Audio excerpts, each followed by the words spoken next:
March 11th, 1992, class with Reverend Ann Hart. Up to your feet, shake, rattle, and roll. The psychic exercises. Wiggle your fingers, your arms, your hands, get those juices flowing, your feet, wiggle your toes. Remember your finger exercise from the little one to the big one. Pinch your fingertips, the psychic beads.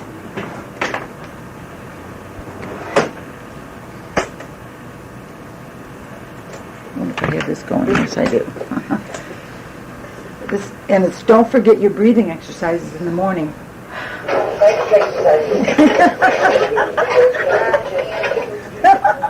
Sorry, I was Okay, the pineal to the left with the middle finger in a circular motion. Count with me this time. 1, 2, 3, 4, 5, 6, 7, 8. Oh, I forgot. I'm supposed to stop at 6. I'm laughing so hard at that I can't stop. Can't think. Okay. To the right. 7, 8, 9, 10, 11, 12. Hold. Press a little harder. Remember when you're doing this, always vision that almond up there, right where your finger is. Okay. To the solar plexus. 13. Peace be still, so mote it be. Use your whole palm on your solar plexus. Peace be still, so mote it be. Okay. All right, that's enough for the psychic exercises. Tonight we're going to talk about healing. Yep. I got money. I hate it. I realize. I'm terrible. Terrible movie. Here's a healing prayer. God, thou art my physician. I shall not be ill. Thou makest me to live in health and harmony, and restoreth my vitality in perfect ways. I shall fear no disease, for thou art with me now and always. Thou dost fill my being with healing love, till my cup of health runneth over. Surely health and harmony shall be mine, and I shall dwell in the house of health and happiness forever. As we can see, that's taken from the 23rd Psalm and turned into a healing prayer. Okay, we all know that healing was a genius of Christ. We all know what a magnificent healer he was, and healing is what the world needs more than anything else. Christ healed the mental, spiritual, and physical bodies. And the disciples of Christ, the 12 apostles and his disciples, also had healing.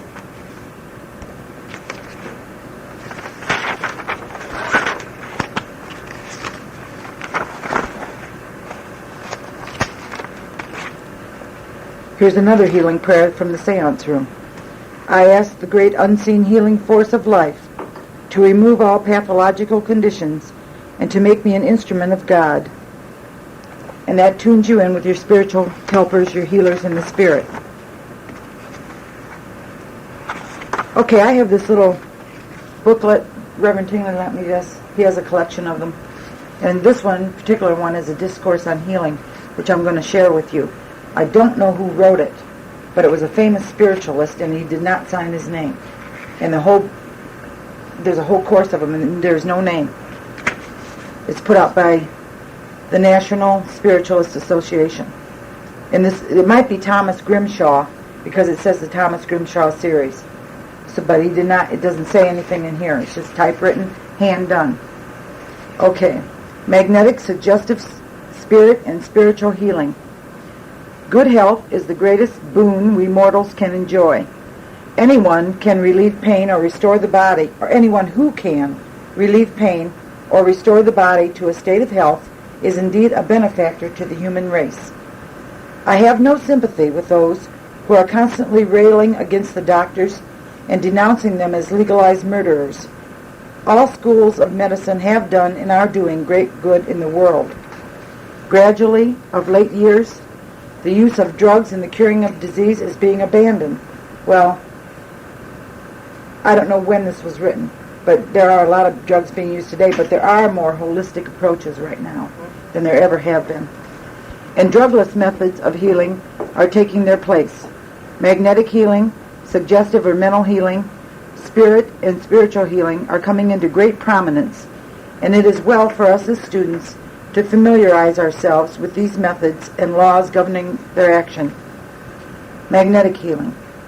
Human magnetism is without a doubt a great curative agent. Certain individuals are so constituted that they generate a superabundance of magnetism or vital force. Others are unfortunate and from various causes become vitally and magnetically impoverished. This magnetic or vital force may be transmitted from one person to another. The man or woman with superabundance of magnetism is by nature a healing, at least to some people, which tells us that it doesn't always agree with every person. That's why it's good to go to a certain healer that you have a rapport with that works for you. All of them are good healers here, but certain ones will be in tune with your magnetic force more than others. Thompson said if you get one, you go to the same doctor. That's right. The same healer rather than jumping. That's right, and I'm going to teach you some of Bob Thompson's methods tonight. One is for energy, that I wanted to teach Rosemarie on how to give energy and how to receive it. Someone else would have to do it for her, but I will teach you his method of energy healing. There is by a law of affinity as applied to magnetic relations, and everyone who expects to administer to the sick or master the magnetic art of healing should study it. Then there is the right mental attitude to be considered. Our mental states affect the character of our magnetism. In other words, the magnetism of one who is in a happy, optimistic state of mind is entirely different from that of a person who is in the opposite frame of mind. Hence the value of carrying into a sick room a cheerful, happy, and hopeful spirit. If you go in there and cry over their beds, it's not going to do you much good. It's not going to do them much good. Suggestive or mental healing. Suggestive or mental therapeutics is commanding a great deal of interest. Andrew Jackson Davis said in the Spiritual Telegraph, as long ago as the year 1854, this is a quote, "The mind can, by its own action, both cause and cure disease. Even as prominent as organism as cancer can be I can't say this word. Psychologically? No. Psychologically. Psychologized. New one on me. Psychologized. I got it. Into being and cured by the action of the same law. This is the recognition of the intimate relationship existing between the mind and the body. But let us also remember that the physical body is subject to physical laws, and we cannot avoid the consequence of the violation of those laws. In other words, people say your mind affects your body, which it does. Of course, you can bring on diseases, but you can also take them away by the mind. However, that's not the only thing. If you think really healthy and you go out and stand in the middle of a rainstorm for an hour, you're going to get sick. You have to obey the physical laws also. By any hocus-pocus process of the mental affirmation or denial, let us by all means think health, happiness, and prosperity. Don't let the song go out of our hearts. Have faith in ourselves and God, but couple this with the daily and hourly observance of physical laws as they apply to the well-being of the physical bodies.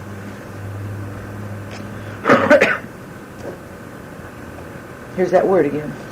What is law by which we may psychologize, or whatever it is, or suggest ourselves, or have suggested to us, disease or health? Many new psychologists are advocating the idea that man possesses two minds, subjective and objective, the subjective and objective minds.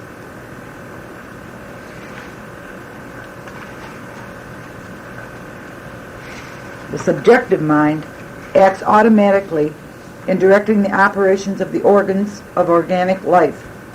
It is dominated by habit or instinct and is subject to suggestion. The objective mind is the mind we do business with in our waking moments. It is the reasoning mind.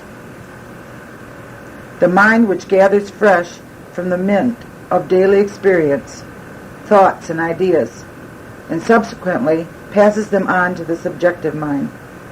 Personally, I must admit I cannot see any reason for this division of mind. I prefer to speak of mind as a unit, which manifests upon different planes. So instead of referring to the subjective mind, I speak of the automatic or subjective plane of mind. I am now wide awake, mentally active, expressing myself upon the objective plane as I write these words. I can, however, turn my attention within, concentrate the energies of my mind upon some organ of the body. If I am dominated by fear thought, I can imagine I have a cancer developing, and by repeating this suggestion, gradually creates the condition favorable for the development of such a growth. So in other words, you can automatically make it happen. If you keep telling yourself, I have cancer, or take it a little farther, if you keep telling yourself, I'm going to die on July 4th, you're going to. Chances are. Because you're programming the word programming is objectionable to Marilyn, but that is what you're doing. You're programming. Okay. On the other hand, I can hold the thought, I am feeling fine, my heart is good, my stomach is healthy, I am in splendid health, and really help promote that condition. You can make your body react to what you tell it. You can talk to your organs. If you're having a stomach ache, say, stomach, straighten up. Be healthy, digest that food, do it correctly. You can say, heart, straighten up. Or whatever words you want to use. I wouldn't want to tell them to straighten up, Ann. It would cause some really serious problems. Well, you know what I mean. They know what you mean. Yeah. Not literally speaking. But you can say, act in a healthy manner or whatever you want to say. Okay, spirit and spiritual healing. Sometimes a healer is aided in his work by spirit helpers. In fact, sometimes the spirit controls the body of the medium and does the work of the healing through him. This does not necessarily mean that the spirit operator furnishes the force, but he may understand better how to use the magnetism which the healer already generates as a medium. Okay? Permit me to give you an illustration. A number of years ago I was sick, and a member of my congregation, a big, strong, healthy specimen of manhood, called upon me. I said, Mr. So-and-so, you have a fine healing power, and I wish you would treat me. He was delighted to do so, and proceeded to rub me until beads of perspiration stood on his face. He treated me a number of times and helped me greatly.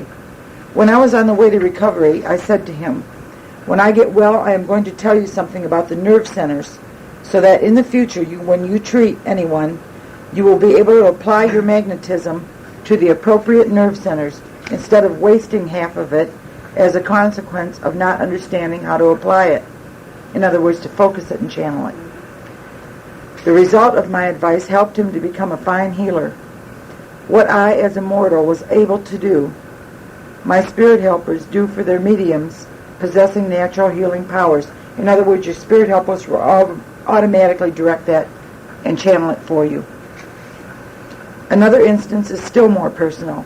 Several years ago, I was suffering from blood poison in one of my limbs. I was fulfilling an engagement at Lilydale. That's a camp, a spiritualist camp, we all know that. And was on the program to speak this particular afternoon. Friends assisted me to the auditorium, and I was comfortably seated at the edge of the rostrum, expecting to remain seated during the lecture. I was entranced. The spirit controlling my body to deliver the lecture raised me to my feet and walked me about as though there was nothing the matter with my limb. And when I awoke, all the pain was gone. How was it done?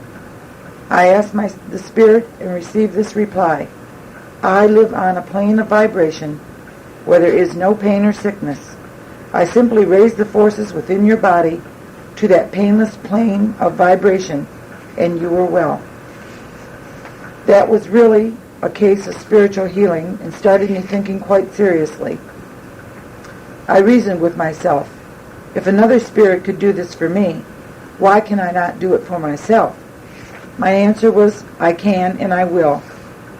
To say I can and I will is one thing, to do it is another.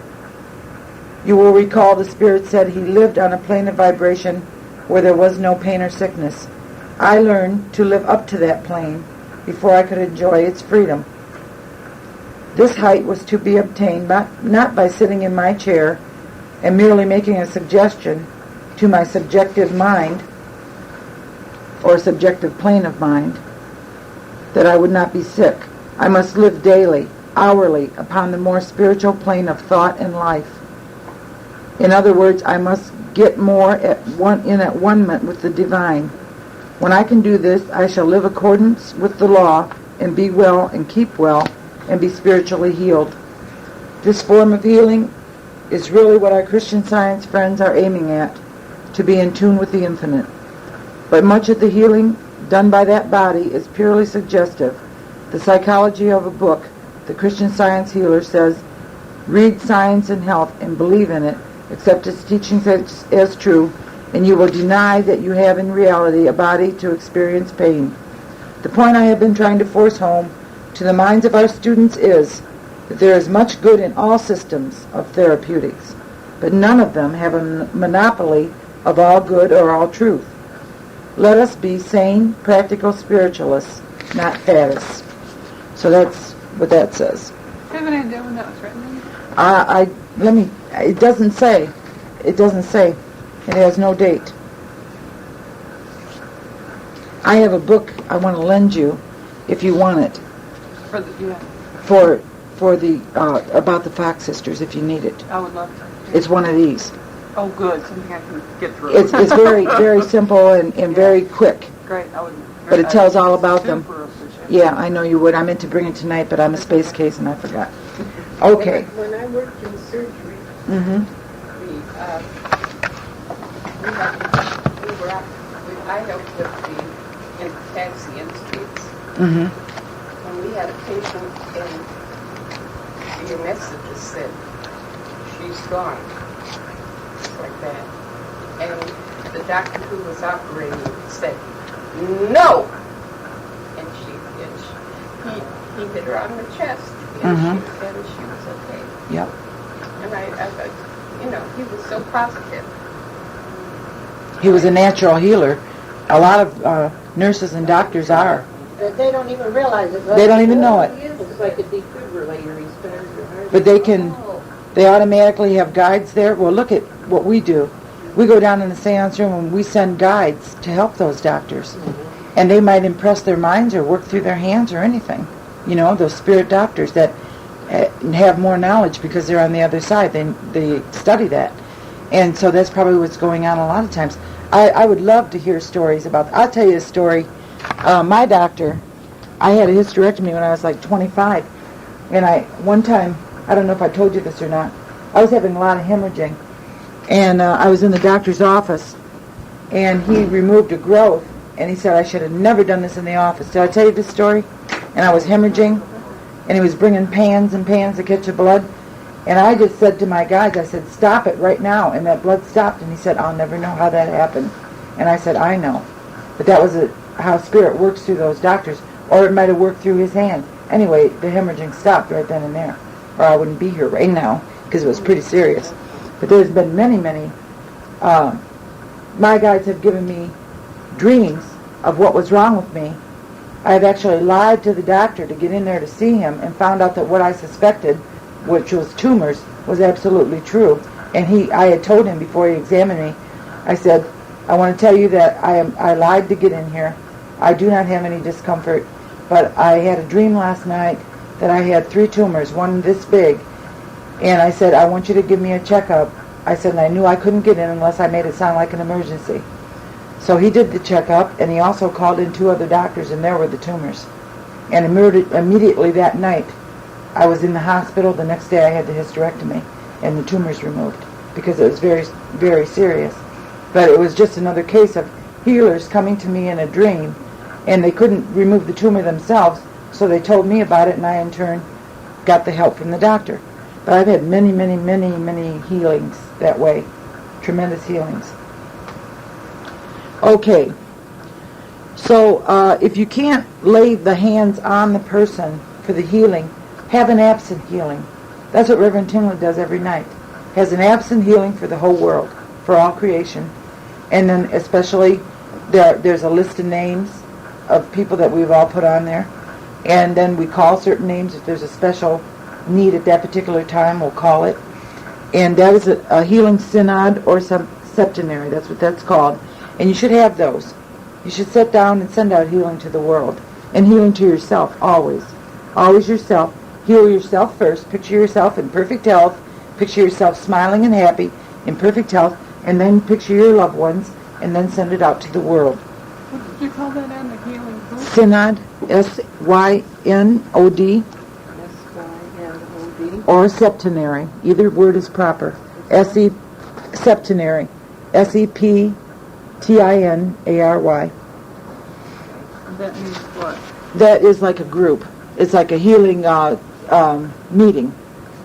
I mean, a Synod. group of people, or you're talking about when we send it ourselves? It's a group. to- Well, it can be. It's a group of spirits. Okay. It can be a group either way, Group of- whether you're sitting singly or with.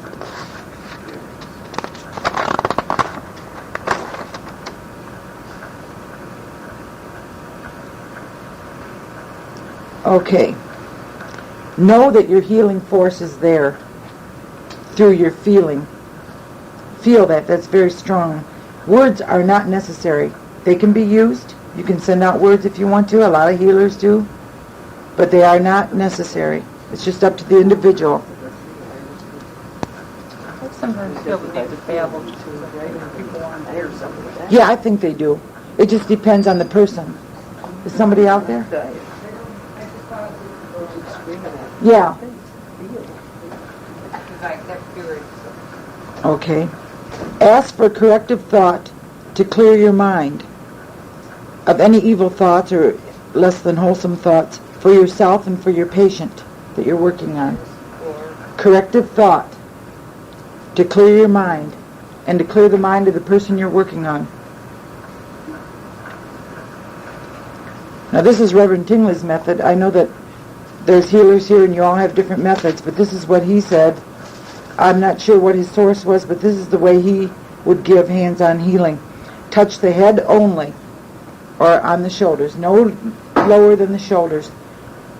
Okay, just the head and the shoulders. Okay. Ask your patient to remove glasses. They are a hindrance. In fact, as we're on the subject, I take my glasses off for any psychic work I do. And that's just me, and I know a couple other psychics that do that too. And I take them off in the seance, mainly because the trumpets might hit them when they're flying around. But I do take glasses off. I feel that they are a hindrance to my psychic. I notice a difference, and that's why I take mine off. Reverend Tingley mentioned this to me like 10 years ago, 9 years ago, that sometimes they are a hindrance. So I take them off. Now, is that because they're blocking your face, or because it's I think it's so altering your close. vision? I think it's so close to the pineal or something. I really don't know why. I really don't know. And he never answered when I asked him what the reason was. He never told me. If you ever hear, will you let me know? Because I like working without my contacts in. Mm-hmm. But then I'm just, I'm using how God put me here. Right. But I can't just, pop them babies out that quick. Yeah. I don't know if they would have the same effect or not, but... I know when I look into a person's eyes trying to read her, they ask me, I can't see as good with glasses. Take it off and look right in the sun. Yeah, I don't know right. what it is. There's some kind of a... It's probably... the glare, if it's... Have you seen that out too? Mm-hmm. Yeah. So you might want to take your glasses off for psychic things or for healing. You might want to, and take the persons off that you're working on. Can I tell a story if I haven't told it before and if I have stopped? Last year when I was down at the gathering, that Yeah. healing ceremony down there, one of the Lakota Sioux holy men had come in from the Rosebud Reservation in South Dakota. And he did several of the ceremonies that normally would be reserved for the Indian holy people. And one of them was called the Luampa ceremony, and it's a very sacred healing ceremony. And we started at midnight, and everyone was told to make sure that, you went to the bathroom before you went, because once the doors were locked, you would not be allowed out for any circumstances, and they will frequently go way past dawn. Okay? So everybody's going in and getting ready for this ceremony, and on the way there, everybody kept getting turned back on, go take off your jewelry, go take off your glasses. And none of us were allowed to wear anything shiny. Mm-hmm. And all of our watches and jewelry and glasses had to come off. Then once we got into the room, they sealed off everything. They sealed off the cracks in the doors. They not only put blankets over the windows, but they made sure that, nothing could penetrate in. Mm-hmm. We must have 40, 50 people in this room. And one by one, and the holy man did some sort of very special sacred ritual ahead of time that was very involved in giving offerings to the four directions and the use of tobacco. And I've seen this done once. And it was just, the energy, even at this point, was phenomenal. And we went around the room, and can't remember the Sioux name for it, but we offered up prayer to all of our ancestors, because that's who the Sioux pray to, is all their ancestors, which is everyone who's ever been on the planet or spirits that have ever helped. And the feeling of in total blackness, going around one by one, the energy was just incredible. And the diversity of prayer and what people were praying for was pretty phenomenal too. And then we went around and everyone smoked the pipe. And amazingly enough, the pipe lasted like 50 people in the room. And we all drank from the same jug of water. And then they did their closing ceremonies.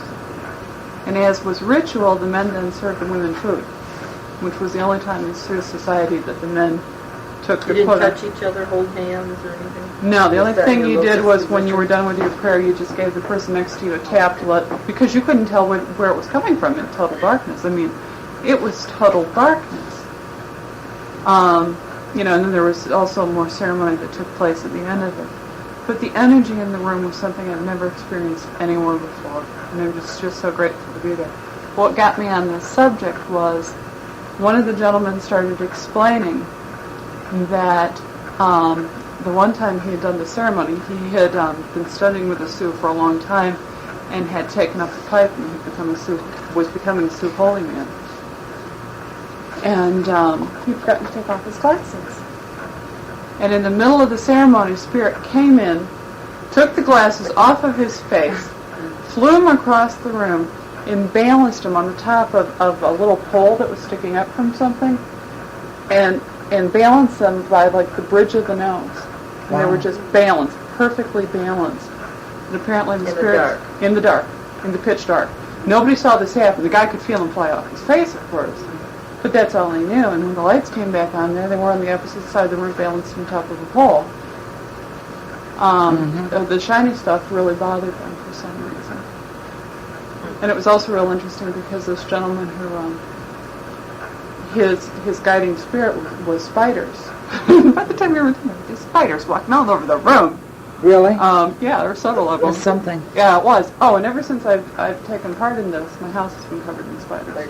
The I cat. got ants right now. I don't know what ants mean, but Yeah. big ants, little ants. I never had ants in my house. But I didn't mean to go Can't on. kill 'em. No, It's a that's long fine. story. No, I'm glad to hear that. But That's the good. glasses made me think of it. Was, Yeah, I always, for years, and I've been told by other people, oh, that doesn't matter. Well, it does matter to me. It's an individualized thing, but it matters to me. When I'm doing anything psychically, I do not wear glasses. And Reverend Tingley told me that a long time ago not to, and now has forgotten what he told me. Because he said once, oh, it doesn't matter. But I know it does, because he told me that a long, long time ago. And I noticed the difference. I know, because these are tinted though, but even my other ones that weren't tinted, like I said, I can't look into the person, can't get into their soul level. What do you call them? Their eyes with glasses on. Right. Okay, touch the head only and ask patient to remove glasses. They are a hindrance. It is not necessary to even touch the head if you make contact with your spirit energy force. Some healers don't touch a person at all. Now, when I am receiving a healing, I like to feel that hand on my head. I like to feel that. I can feel the energy. I can feel the heat. Now we're doing this in the dark, right? No, this is just anytime you want a healing. Okay. Or you want to give a healing. With your left hand at the back of the head, this is your heart hand. Your left hand is your heart hand. And the right makes a contact and gives power. Now, when you're doing a healing, or even a reading for that matter, don't suggest even a glass of water to that person, unless it's a good friend that you trust, because they can sue you for that.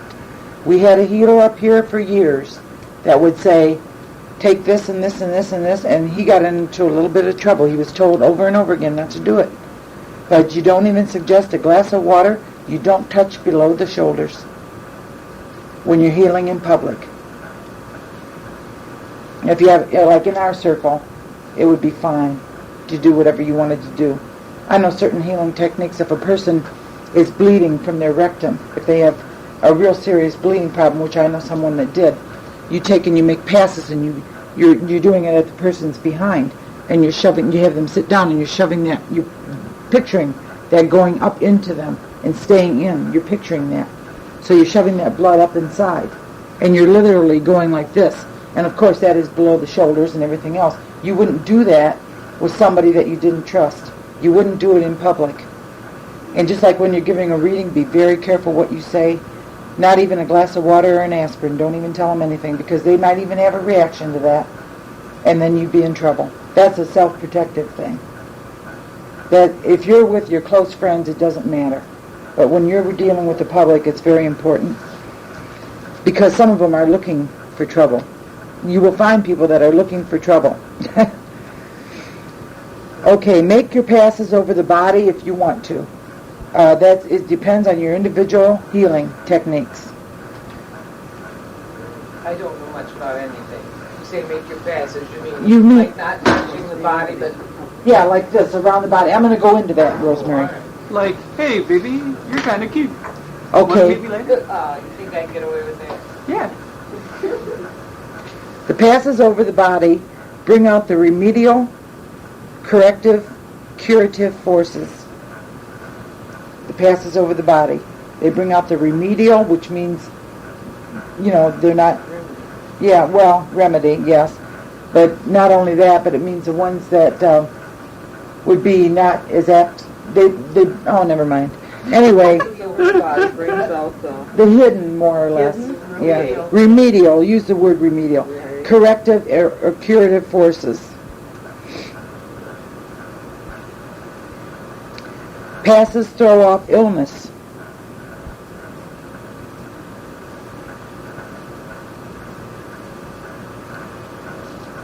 Visualize your patient in perfect health. And for yourself, I already told you, talk to your organs when there is an ailment. Say, liver, do the right thing. Function correctly. Whatever your words are. And Lori pointed out, be selective of what you tell your organs. I said straighten up. Well, you wouldn't want your heart to straighten up, But I mean, my organs probably know my lingo.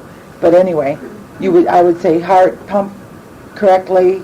I have an enlarged heart, so I would say shrink to the correct size, facilitate the body. There are no barriers to healing when contact is made with the infinite. Okay, I'm going to, Rosemary, I want you to be a volunteer when you're done writing. I'm going to show you. I was awful trusting there, wasn't it? I just love the way she said that. I want you to be a volunteer. Okay. Well, and I had, Saturday I went to the doctor and he told me that I had an infection in my feet, in the bone, the bottom of my feet. Mm-hmm. So anyway, he put me on antibiotics and this and that, and they really hurt. I sympathize with Reverend Tingley because I know exactly. Yeah. Oh, I can feel because my feet were so bad. I could hardly move, it scared me. Yeah. So anyway, I gave myself a healing Sunday, and I don't have nothing wrong. Good. I was telling Shirley, I said, today I feel like there was nothing wrong. Doctor, I don't know what he found with me because they're okay. Spirit stepped in there. I could feel that God gave me that healing. Sure. God and Spirit. Mm-hmm. Spirit doctors worked over you and God sent it. That's where it came from. It's like, what? And there was nothing wrong. I've had x-rays taken that showed sinus tumors. And they said, you're going to have surgery. So, Corrine had told me about this from the platform, and I was new to spiritualism. I didn't believe it. I didn't believe in healing. And I got the psychic message. I knew I had the tumors. And she had given me the message here in church. So she said, within 2 weeks it'll be cleared up. So the next day I went over to visit my sister, and I had the strangest compulsion to lay down with my head hanging down toward the floor. And I did this, and my sister just kind of looked at me, all this crazy spiritualist, And all of a sudden, I could feel those tumors pop, and they started to drain. They drained for a week, and within 2 weeks, that was all cleared up. And I went back and got more x-rays because they were going to do the surgery. There was not a thing there. And that's happened to me over and over again. I can tell you a million stories about healing. But Corrine told me, she said, you will not have to have the surgery. And I hadn't said a word to anybody here. Nobody knew it. I hadn't said a word to a single soul anywhere, not even my family. Nobody knew about it. But anyway, that's another healing. But Spirit had given me, what's that? you feel, you know. when Oh, you yeah. I've had tremendous healings. I had healings before I ever became a spiritualist, before I knew what was going on. Yeah, tremendous. Okay, I'm going to... You didn't mention nothing about the auras. Auras. Opening up the auras or cleaning them or No. anything. We're not getting into that tonight. That's the one. Yeah. Jerry Schlieber did that a lot. And he was well versed in it. He used to clean the aura and fluff up the aura, and I'll tell you, he was a magnificent healer. I used to have terrific back problems from working in a nursing Well, I don't home. feel like I want to do it with everybody, but there's certain people I feel like I got to do Do it it. to them. Do I it. mean, it's If just you like get that feeling, doing do a it. banana or, releasing them.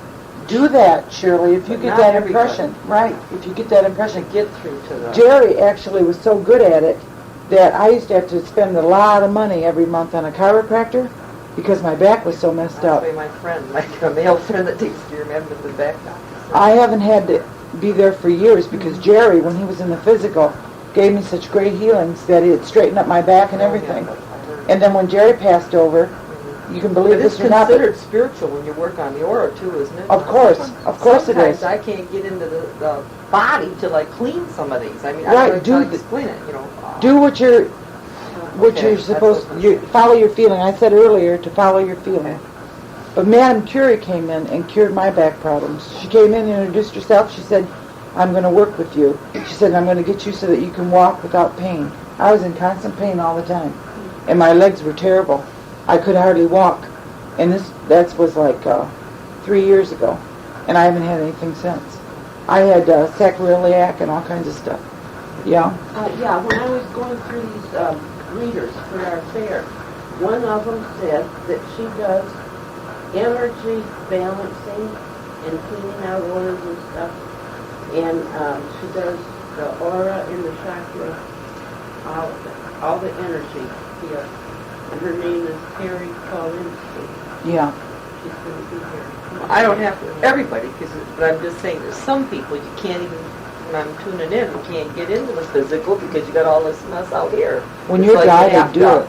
But not everybody, just Right. some people that Yeah. are really, how do you want to say, angry inside or been through some dramatic thing or something Mhm. you see on them.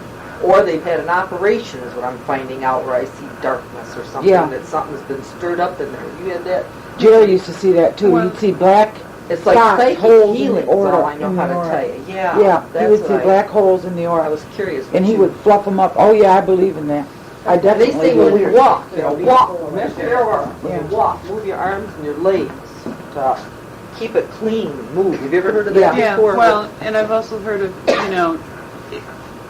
I think you're really smart not to mess with somebody's aura unless you're really guided to, because you can be playing with stuff that doesn't need played Right. with, and if you open it up and leave them exposed, that can be Yeah, really no, that's what I detrimental. say. It's like a banana. You open it up and you zip it back up or Right. whatever, or you Yeah. bring it through and you balance. You have Right. to leave them balanced, otherwise they get goofy. I run into people like that already that were goofy and dizzy, and after I didn't know what I was doing, but afterward they told me, well, now I'm not dizzy like I was or lightheaded. Mhm. And I just wondered if you'd had any input on that. Or Yes, I believe in spiritual, that. isn't it? It's very Or- spiritual. okay, that's Yes, what it is. help people with Yes, it is. Yeah. It's very spiritual.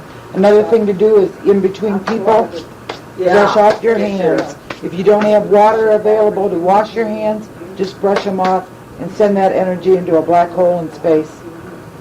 Into, what does Spirit say? I'm trying to think of their exact words. Yeah, I want Are to you get the leaving me? spiritual end of it. No, I was just going to write down what you were going to say. Oh, go on and write it down. I'll think a minute and see what they Send say. Send it to, clean yeah, clean your hands in between healings. Brush them off. Like that. Yeah, Yeah. brush them off and send that usually into a black hole or something. Send it into the abyss, to a black abyss. That's what Spirit says, an abyss, which means a big hole. So, anyway.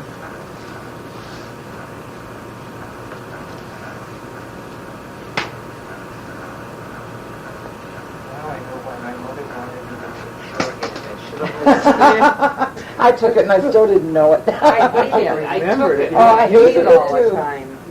Okay. Now, for energy, Rosemary told me that she has no energy. So this is what Bob Thompson took. You start let me do this. I mean, I'm like my spring is sprung. I don't want to sit sideways here for a minute. There. Okay, now everybody can see. Hey, that's like my spring is on. You're starting at the feet, and you're picturing this is the ground, right? This is the earth, and you're picturing fire coming up from the bowels of the earth, and you're grabbing it and you're bringing it up, and you're only going to the waist. You're going right to the waist. You're not going any farther. And then you close your fingers and go down, and then you bring them up. You're picturing that fire. I see fire going up to her waist. And then I'm closing my hands and I'm going down. And I'm bringing up fire. I'm giving her energy because fire is energy. And I'm going to do this 12 times. Now this is number 4 coming up. And I'm going to go around the other sides of her body.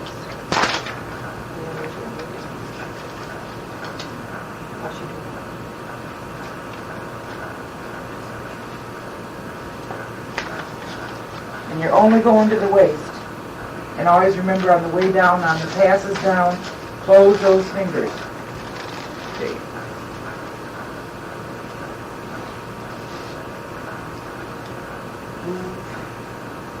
Hands open.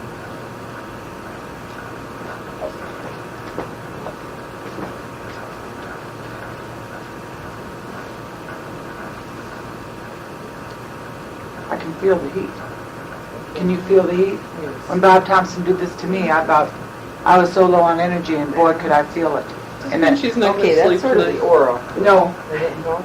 it'll be directed properly.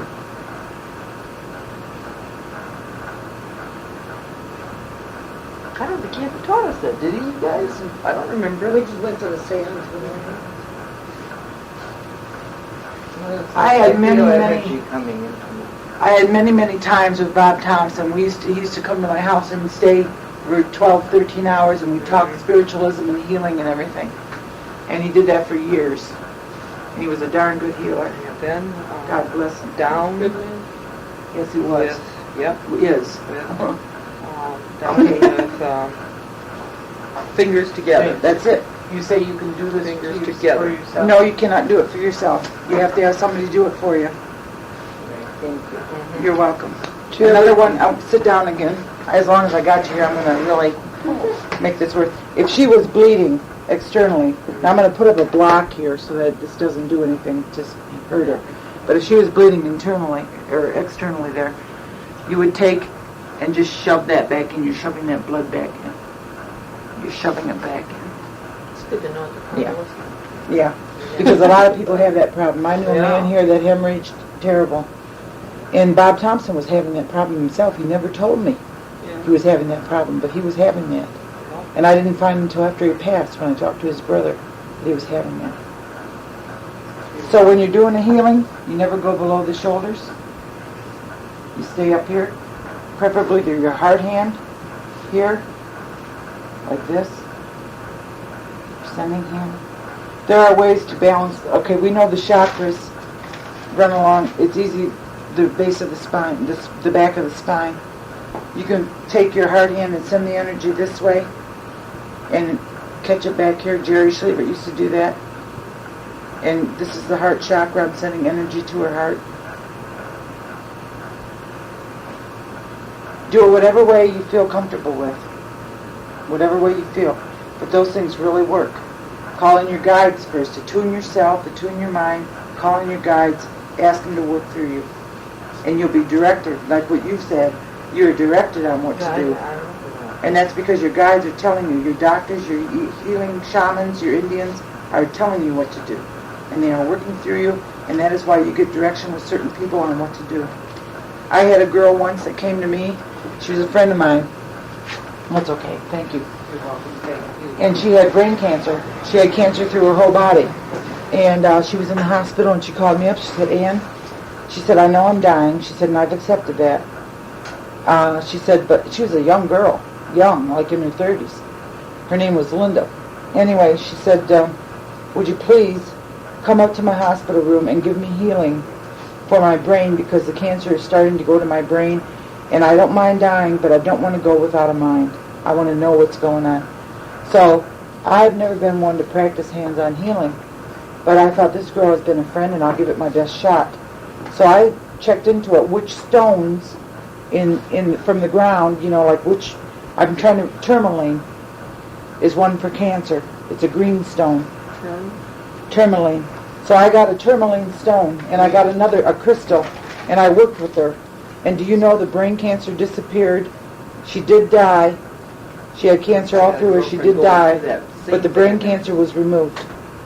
And I knew that she passed over with her last wish being what it was, what she wanted.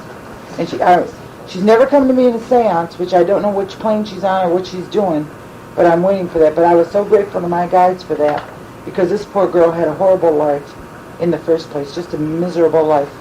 She was raped by her father, all kinds of things like that happened to her. I mean, just terrible, terrible life. And it was a blessing for her to go. And but she did go with her mind intact, which I was very grateful to my guides for removing that cancerous tumor. And that's the only hands-on healing I have ever done. But I got a message about that before it happened. Jerry Schlebert said, "You don't believe in yourself." And I said, "No, not too much." He said, "Well, you don't believe in yourself as a healer at all." I said, "No, I don't." And he said, "Well," he said, "you're going to have proof that your guides are healers." And by God, that happened within 2 weeks after that. And it was proof.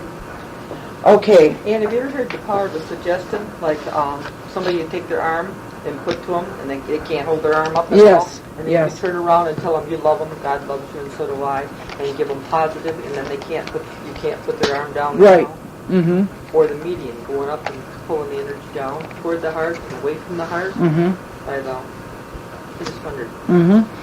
There's also something, and I'm not real familiar with this. My friend Shirley, she's a metaphysician and a minister from Akron. She used to do something with salt and sugar. Yep, same thing.